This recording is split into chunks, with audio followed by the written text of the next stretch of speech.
वार रविवार दिनांक 31 ऑगस्ट 2025 दशलक्षण धर्मातील आज 4था दिवस.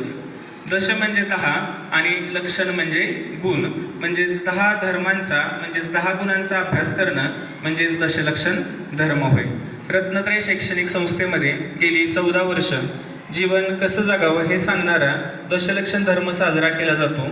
संस्थेचे संस्थापक अध्यक्ष आदरणीय अनंतलाल दादा जोशी, सचिव प्रमोद भैया जोशी, मार्गदर्शक वीरकुमार भैया जोशी, सर्व संचालक मंडळ यांच्या प्रेरणेतून शैक्षणिक वर्ष 2012 पासून हा दशलक्षण धर्म आपण सुरू केला आणि तो आजपर्यंत अखंड चालू आहे.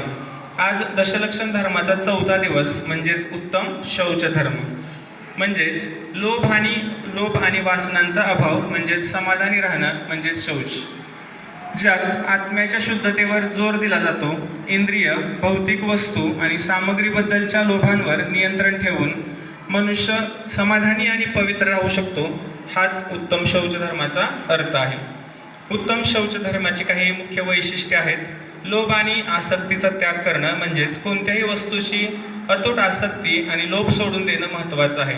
कधी कधी आपल्याला असं वाटतं की ही वस्तू मला पाहिजे, ती पाहिजे, परंतु आपल्याला जर ती मिळत नसेल तर त्या वस्तूचा जास्त लोभ करायचा नाही. थोडासा प्रयत्न ठीक आहे, आपल्याला शक्य तेवढ्या प्रकारात मिळाली तर ठीक आहे, नाहीतर आपण त्याच्या पाठीमागं पळायचं नाही. सुचित आणि पावित्र्य, मनाची शुद्धता राखणे, आपले विचार आणि कृती पवित्र ठेवणे यालाच शौच असं म्हणतात. त्याचबरोबर आपली वृत्तीही समाधानी ठेवणं, इंद्रिय आणि भौतिक गरजांबाबत समाधान मानणे आणि अति इच्छा टाळणे म्हणजेच शौच. आंतरिक पवित्रता, बाह्य शुद्धतेपेक्षा आंतरिक शुद्धतेवर अधिक लक्ष केंद्रित करणं म्हणजेच आपल्या विचारांमध्ये आणि भावनांमध्ये पवित्रता राखणे. हा धर्म आत्म्याला शुद्ध आणि पवित्र बनवतो. लोभ आणि आकांक्षेच्या बंधनातून मुक्त होऊन मनुष्य खऱ्या समाधानाचा अनुभव घेऊ शकतो. जर आपण या धर्माचं अनुकरण केलं आणि त्या धर्मानुसार वागलो तरच आपण खरं सुख शोधू शकणार आहे. उत्तम क्षमा, उत्तम आर्दव, उत्तम आर्जव, उत्तम शौच हे अनुक्रमे क्रोध, मान, माया, लोभ या 4 कषयांच्या अभाव रूपातच आहेत. म्हणजेच क्षमेने क्रोधाला जिंकता येतं, मार्दवाने गर्वास, सरळ भावनेने अर्जवास, कपट व समाधानाने कपटास व समाधानाने शौच, लोभास जिंकता येतं. आता याच्यावरती एक छोटीशी गोष्ट तुम्हाला सांगणार आहे. म्हणजेच शौच म्हणजे थोडक्यात काय तर कुठल्याही गोष्टीचा लोभ करायचा नाही. आपलं अंतर्मन शुद्ध ठेवायचं, चांगले विचार करायचे, जे आहे त्याच्यामध्ये समाधानी राहणे, एवढं लक्षात ठेवा. तर एक राजा असतो, खूप नावाजलेला महान असा राजा असतो आणि तो राजा एके दिवशी एका साधूला काय करतो, आपल्या महालात बोलवतो. राजा म्हटलं की त्याच्याकडे भरपूर संपत्ती असणार, बरोबर आहे, आणि साधू म्हणजे खूप तपस्वी होता आणि त्या साधूला काय करतो तो एक दिवशी त्यांच्या घरी येऊन भोजन करण्याचा म्हणजेच भिक्षाग्रहण करण्याचा हट्ट करतो राजा.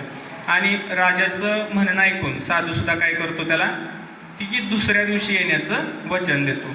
तो साधू दुसऱ्या दिवशी येणार आहे म्हणून राजा काय करतो, पूर्ण राजवाडा सजवतो, त्याच्या भोजनाची पूर्ण तयारी करून घेतो. म्हणजे अगदी आपल्याकडे एखादा पाहुणा येणार असेल तर आपण कशी सकाळपासून तयारी करतो, बरोबर आहे.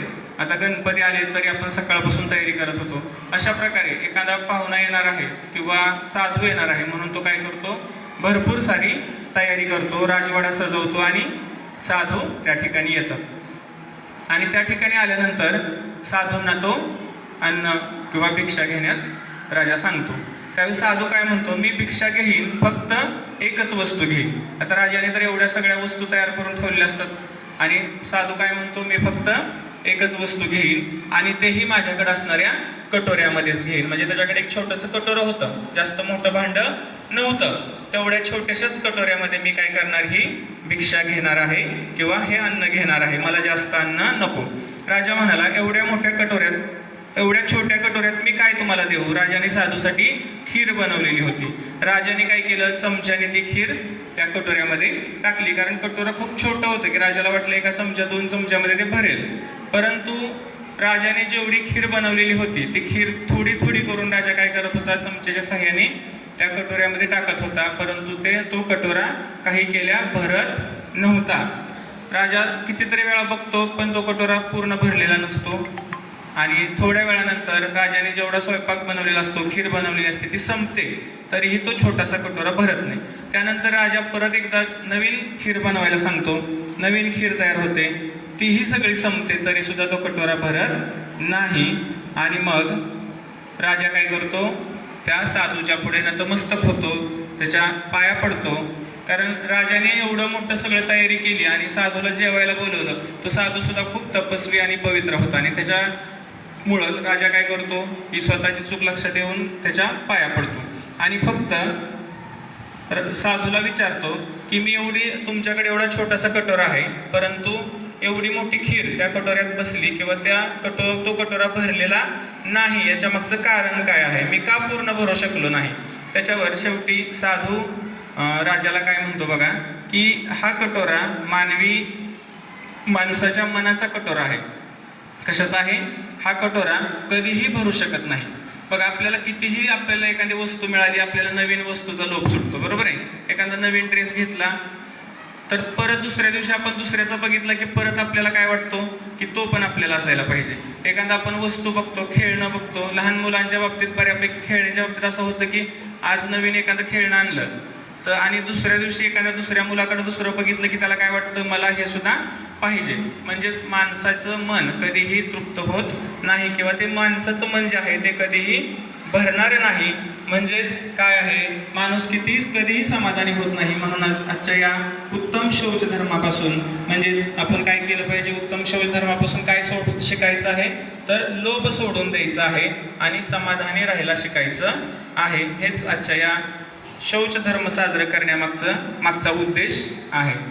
जय जय.